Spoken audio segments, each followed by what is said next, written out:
ప్రధానమంత్రి నివాస భవనంలో ఒక చిన్న గది, అందులో 2 టెలిప్రింటర్లు టపమని చప్పుడు చేస్తూ నిర్విరామంగా పనిచేస్తున్నాయి. రాత్రి మిగిలిపోయిన వార్తలను పొద్దున్నే అందిస్తున్నాయి. ఒకటి press trust of India PTI teleprinter, రెండవది united news of India UNI వార్తా సంస్థది. మామూలుగా ఈ ప్రింటర్ల వంక అంతగా ఎవరు చూడరు, ఇంత పొద్దున్నే అసలే చూడరు. 1975 జూన్ 12వ తేదీ మాత్రం ప్రధానమంత్రి శ్రీమతి ఇందిరాగాంధీ ప్రైవేట్ సెక్రటరీలందరిలోకి సీనియర్ నీవుల్ని కృష్ణ అయ్యర్ శేషన్ కంగారుగా ఈ మిషన్ దగ్గర నుంచి ఆ మిషన్కు, ఆ మిషన్ దగ్గర నుంచి ఈ మిషన్కు తిరుగుతున్నాడు. ఏదో భయం, నిశ్శబ్దం గదిలో తాండవిస్తున్నాయి. టెలిప్రింటర్ టపటపలు, టెలిఫోన్ల గణగణలు నిశ్శబ్దాన్ని ఛేదించలేకపోతున్నాయి. ఒక పెద్ద వార్త రావాల్సి ఉంది. దానికోసం శేషన్ కాచుకొని కూర్చున్నాడు. 1971లో లోక్సభకు ప్రధానమంత్రి ఎన్నికను సవాలు చేస్తూ రాజ్నారాయణ్ దాఖలు చేసిన పిటిషన్పై అలహాబాద్ హైకోర్టు న్యాయమూర్తి జగ్మోహన్ లాల్ సిన్హా తీర్పు చెప్పాల్సిన రోజది. ఉదయం 10 గంటలు కావస్తున్నది. అంతకు కొద్దిసేపు ముందే అలహాబాదుకు లైట్నింగ్ ట్రంక్ కాల్ చేస్తే జడ్జి గారు ఇంకా ఇంటి నుంచి బయలుదేరనే లేదని తెలిసింది. శేషన్ మనసులో సిన్హా మెదిలారు. చిత్రమైన మనిషి అనుకున్నాడు. ఈ ప్రపంచంలో ఎవడినైనా కొనవచ్చునేమో కానీ సిన్హాను మాత్రం కొనలేము. ప్రలోభానికి లోను కాడు, ఒత్తిడికి లొంగడు. శ్రీమతి ఇందిరాగాంధీ స్వరాష్ట్రం ఉత్తరప్రదేశ్కు చెందిన ఒక పార్లమెంటు సభ్యుడు అలహాబాద్ వెళ్ళి సిన్హాతో మాట్లాడాడు. 5 లక్షల రూపాయలు ఇస్తే సరిపోతుందా అని అడిగాడు. సిన్హా పలకలేదు. సాటి జడ్జి ఒకరు సిన్హాను కలుసుకుని తీర్పు చెప్పిన తర్వాత సుప్రీంకోర్టుకు పోతారనుకుంటా అన్నాడు. సిన్హా ఆయన వంక రోత పుట్టినట్లు చూశారు. తీర్పు కాస్త ఆలస్యమయ్యేట్లు చూడడానికి ప్రయత్నాలు జరిగాయి. హోంశాఖ joint secretary Prem Prakash Nair Uttar Pradesh high court ప్రధాన న్యాయమూర్తిని డెహ్రాడూన్లో కలుసుకొని ప్రధాని తలపెట్టిన విదేశీ పర్యటనలు పూర్తయ్యే వరకు తీర్పును వాయిదా వేయగలరేమోనని సూచనగా చెప్పి చూశారు. తీర్పు వ్యతిరేకంగా వస్తే ఇబ్బందికరంగా ఉంటుంది కదా మరి. ప్రధాన న్యాయమూర్తి ఈ విజ్ఞప్తిని గురించి సిన్హాకు చెప్పారు. న్యాయమూర్తి సిన్హాకు చిర్రెత్తి వెంటనే ఫోన్ తీసుకుని జూన్ 12వ తేదీన తీర్పు చెబుతామని ప్రకటించవలసిందిగా కోర్టు రిజిస్ట్రార్కు పురమాయించారు.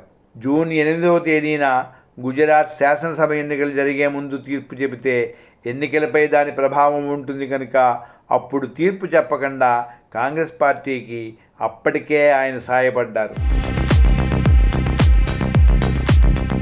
న్యాయమూర్తి సిన్హాకు ఆయన స్టెనోగ్రాఫర్కు తప్పించి శాసన్కు కాదు కదా మరెవరికి తీర్పు తెలిసినట్టు కనిపించదు.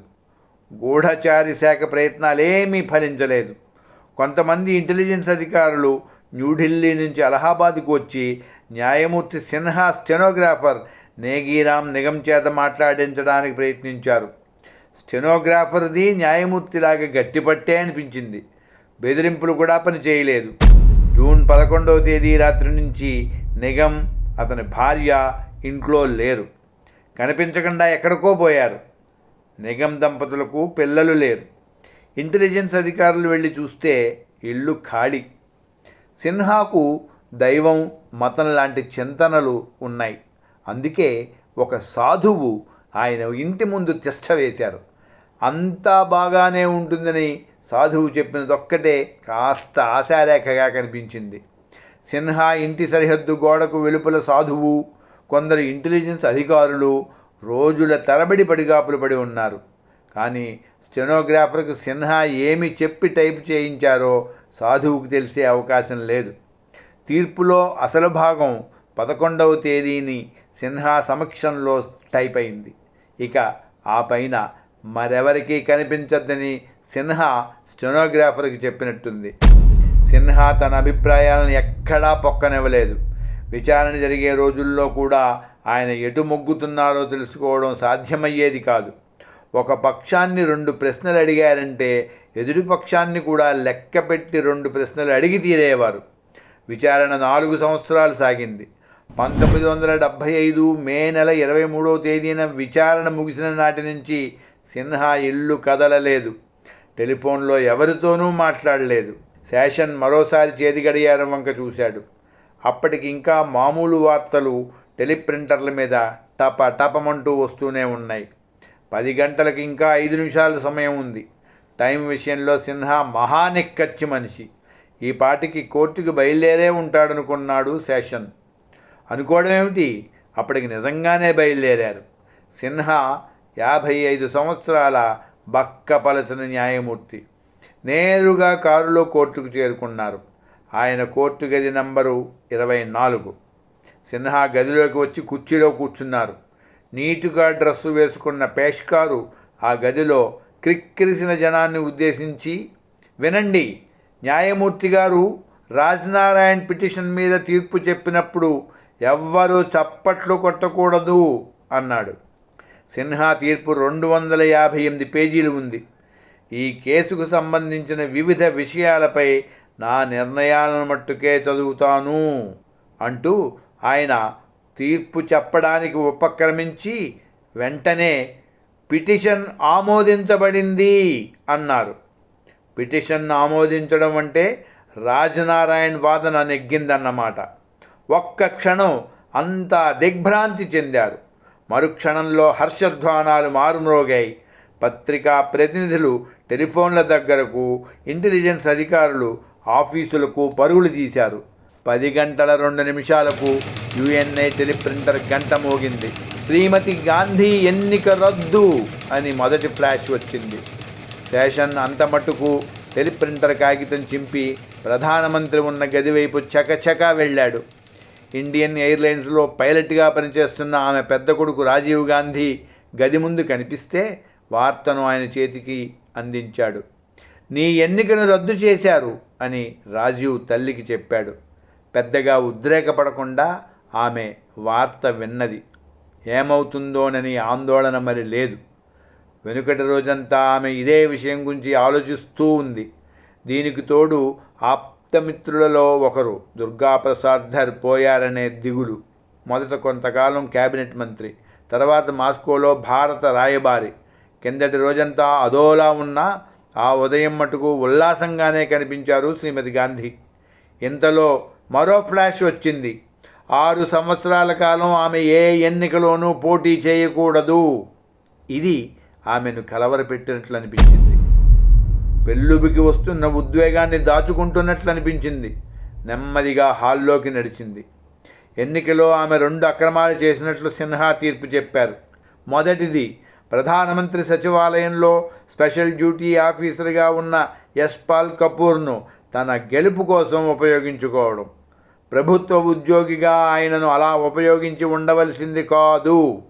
శ్రీమతి గాంధీ ఎన్నికల ప్రచారాన్ని కపూర్ 1971 జనవరి 7వ తేదీన ప్రారంభించి జనవరి 13వ తేదీన ప్రభుత్వ ఉద్యోగానికి రాజీనామా చేసినప్పటికీ జనవరి 20వ తేదీ వరకు ఆయన ప్రభుత్వ ఉద్యోగంలో కొనసాగారని సిన్హా పేర్కొన్నారు.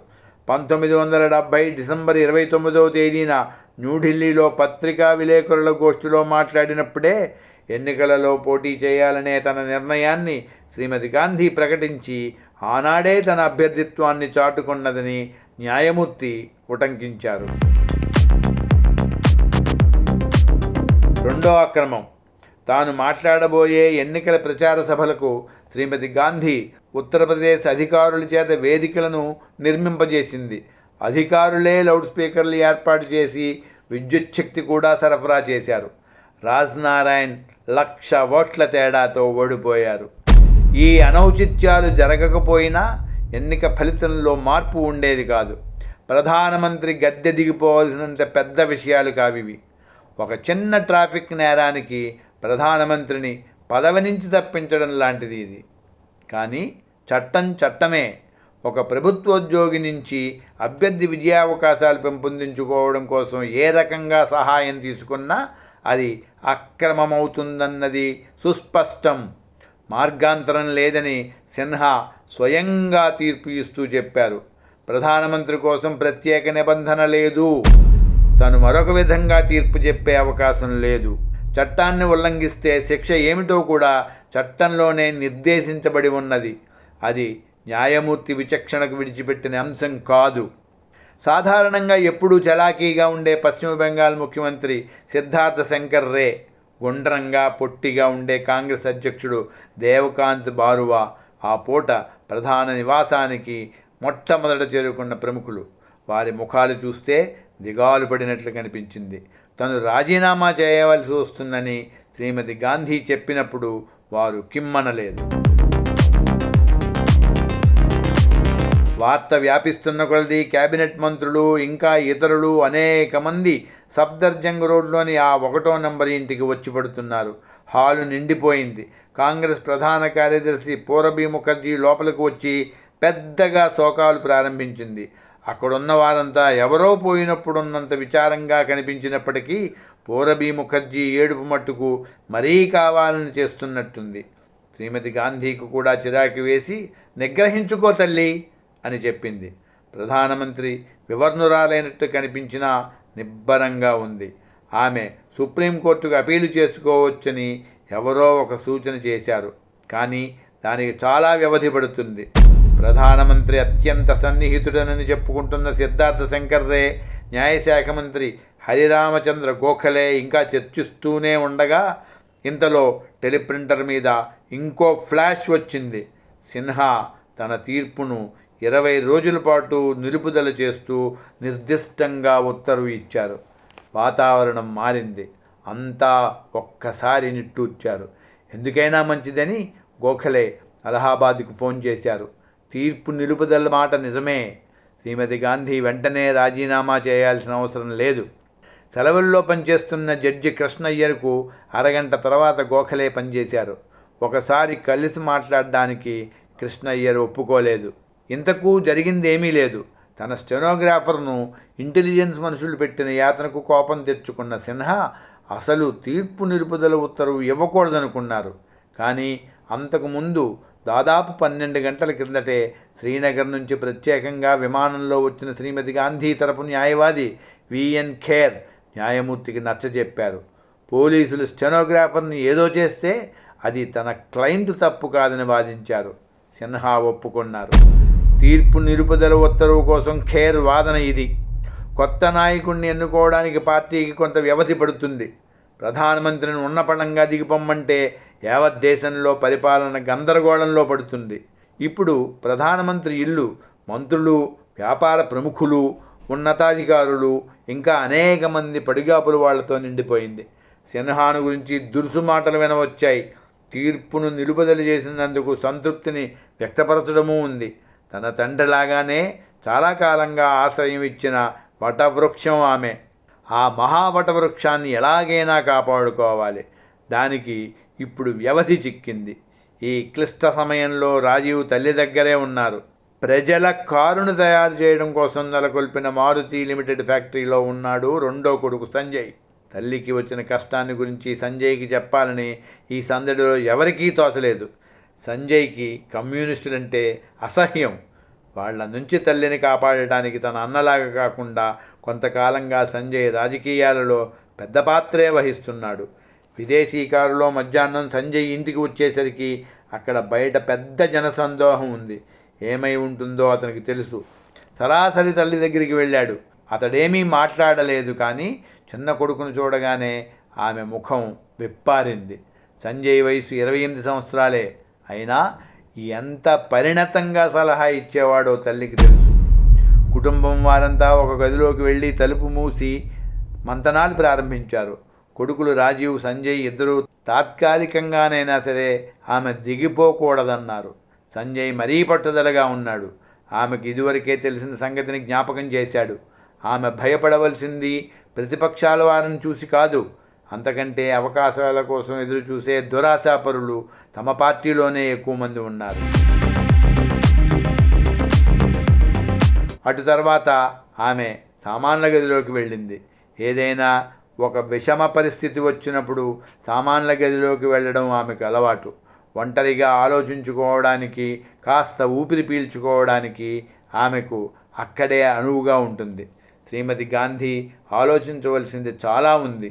ఇప్పుడు రాజీనామా చేసి సుప్రీంకోర్టు తనకు అనుకూలంగా తీర్పు చెప్పిన తర్వాత మళ్ళీ పదవిలోకి వస్తే తను ఎలాగైనా పదవికి అంటుపెట్టుకోవాలని చూస్తున్నదనే విమర్శకుల నోరు మూయించినట్లవుతుంది. హైకోర్టు తీర్పును సుప్రీంకోర్టు ఖాయపరిస్తే మరో మచ్చతో తను శాశ్వతంగా పదవికి దూరం కావాల్సి వస్తుంది. తను దాఖలు చేసే అప్పీలుపై కోర్టు తీర్పు ఎలా ఉంటుందో ఊహించడం కష్టం. గతంలో హైకోర్టులు ఎన్నిక రద్దుపరిచిన కొన్ని సందర్భాలలో సభ్యులు సభలో కూర్చోవడానికి అనుమతి లభించింది. అయితే ఓటు హక్కు ఉండదు, చర్చలో పాల్గొనే వీలు ఉండదు, అలవెన్సులు కూడా రావు. తీరా చేసి బేషరతుగా నిలుపుదల ఉత్తర్వు రాకపోతేనో రాజ్యాంగంలోని 88వ పరిచ్ఛేదం అనుకూలంగా ఉందని ఆమె సలహాదారుల వాదం. ఓటు వేసే హక్కు లేకపోయినా అటార్నీ జనరల్ కానీ మంత్రి కానీ ఉభయ సభలలో దేనిలోనైనా మాట్లాడడానికి, చర్చలో పాల్గొనడానికి ఈ పరిచ్ఛేదం హక్కు కల్పిస్తుంది. నిలుపుదల ఉత్తర్వు ఎలాంటిదైనా మంత్రికి ఉన్న ఈ హక్కును కోర్టులు తీసివేయలేవు. రాజీనామా చేస్తే నిఖిల ప్రపంచం తనకు హారతి పడుతుంది. నిజమైన ప్రజాస్వామ్యవాదిగా తన కీర్తి ప్రతిష్టలు ఎంతగా పెరుగుతాయంటే ఏ ఎన్నికలోనైనా 1971లో వలనే అఖండ విజయం సాధించి అధికారంలోకి రావచ్చు. కానీ తను మరో 6 ఏళ్ళు ఎన్నికలలో పోటీ చేయకుండా సుప్రీంకోర్టు ఆంక్ష విధిస్తే 6 ఏళ్లంటే మాటలా? అది సుదీర్ఘమైన కాలం. తను చేసిన మంచి పనులన్నీ జనం మరిచిపోవచ్చు. స్వపక్షంలోనూ ఇతర పక్షాల్లోనూ పదవీ వ్యామోహపరులు గతాన్ని తవ్వి తను చేసినవన్నీ రచ్చకెక్కించవచ్చు. తనకిప్పుడు సంజయ్ దిక్కు. ఈ అవసర సమయంలో సహాయం చేయగలడనే నమ్మకం తనకు ఉంది. 1971 ఎన్నికలలో విజయానికి తోడ్పడిన నినాదం అతనే ఇచ్చినట్లు చెబుతారు. వారు ఇందిరా హటావో అంటే ఇందిరను తొలగించండి అంటున్నారు. నేను గరీబీ హటావో దారిద్ర్యాన్ని తొలగించండి అంటున్నాను. ఇప్పుడు ఏదో ఒక నినాదాన్ని తయారు చేసిస్తే చాలదు. తన తల్లి అంత తేలికగా ఓటమిని ఒప్పుకోదని తనకు తెలుసు. కానీ ఇప్పుడెందుకో ఆ పని చేసేటట్టుంది. అలా జరగకూడదు. దేశానికి తన అవసరం ఉందని ఆమెకు నమ్మకం కలిగించడానికే కాదు, శత్రువర్గానికి తన సత్తా చూపించడానికి కూడా ఇప్పుడు జనవాహిని అండదండలను సమీకరించాలి. తప్పదు. సంజయ్ ఒకప్పుడు డూన్ స్కూల్లో చదువుతూ మధ్యలోనే చదువు ఆపివేశాడు. ఇంగ్లాండ్లో రోల్స్ రాయ్స్ కంపెనీలో అప్రెంటిస్ మోటార్ మెకానిక్గా కొన్నాళ్ళున్నాడు. కానీ ఇప్పుడు రాజకీయాల్లో చాలా వరకు స్థిరపడ్డాడు. అతనిని అంతగా ఆకర్షించినవి అధికారం, డబ్బు రెండూ అతని చేతికి వస్తున్నాయి. అతనికి అందరికంటే మిన్నగా ఉండే చేదోడు వాదోడు రాజేందర్ కుమార్ ధావన్, ప్రధానమంత్రి సచివాలయంలో అడిషనల్ ప్రైవేట్ సెక్రటరీ. వయస్సు 35 సంవత్సరాలే. 10 ఏళ్ల క్రితం ధావన్ నెలకు 450 రూపాయలు తెచ్చుకునే రైల్వే గుమాస్తా. ఇప్పుడు ఇంతగా ఎదిగి వచ్చాడంటే అదంతా సంజయ్ చలవే. ఇద్దరూ ఆప్తమిత్రులు. తొంటరి వ్యవహారాలు, చాలా వాటిలో తోడు దొంగలు. ఇందిరాగాంధీకి అతడు దాసానుదాసుడు. కొందరు అతనిని ఎంఓ మత్తయ్య అంతటి వాడి అన్నారు. నెహ్రూకు స్టెనోగ్రాఫర్గా పనిచేసి క్రమంగా అదే చోట విశేషంగా పలుకుబడి సంపాదించిన వ్యక్తి మత్తయ్య. యావత్తు ప్రభుత్వ యంత్రాంగాన్ని ఇష్టం వచ్చినట్లు ఆడించడానికి సంజయ్ ఈ చిన్న అధికారిని ఉపయోగించాడు. లేక సంజయ్నే ధావన్ ఉపయోగించుకున్నాడేమో కూడా. ఏ జూనియర్ మంత్రికైనా సీనియర్ ఆఫీసర్కైనా చివాట్లు వేసేంత శక్తిమంతుడైనాడు ధావన్. ప్రధానమంత్రి పక్షాన మాట్లాడుతున్నానంటాడు. ఏదో ఒక ముఖ్యమైన వ్యవహారంలో ప్రధానమంత్రి కార్యాలయానికి తొందర పెడుతూ ఉత్తరం రాశాడని ఒక మంత్రి గారి మీద విరుచుకుపడ్డాడు ధావన్. వయస్సు కాస్త ఎక్కువైన మరో చెలికాడు ఉన్నాడు సంజయ్కి. అతడు హర్యానా ముఖ్యమంత్రి బన్సీలాల్. వయస్సు 52 సంవత్సరాలు. హర్యానాను సొంత జాగీరుగా ఏలాడు. నీతి నియమాలు ఏ కోసానా లేనివాడు. ఏదైనా సాధించాలనుకుంటే ఎలాగైనా సాధించి తీరుతాడు. అతనికి గమ్యం ముఖ్యంగాని మార్గం కాదు. కేసులే లేని లాయరు హోదా నుంచి పట్టుమని 10 ఏళ్లు కాకుండానే ముఖ్యమంత్రి పదవికి ఎదిగాడు. అంతేకాదు ఇంకా పైకెక్కాలనుకున్నాడు. మారుతి ఫ్యాక్టరీ కోసం సంజయ్కి 290 ఎకరాల స్థలాన్ని కారు చౌక ధరకి ఇచ్చి ఆ ఖరీదును కూడా అప్పుడే ప్రభుత్వం నుంచి అప్పుగా ఇప్పించాడు. అంత మేలు చేసినందుకు సంజయ్ అతనిని ప్రధానమంత్రి ఆంతరంగిక వర్గంలో చేర్చాడు.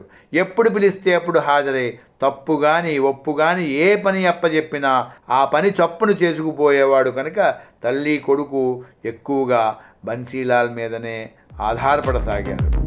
తర్వాత ఏమైంది వచ్చే ఎపిసోడ్లో చూద్దాం.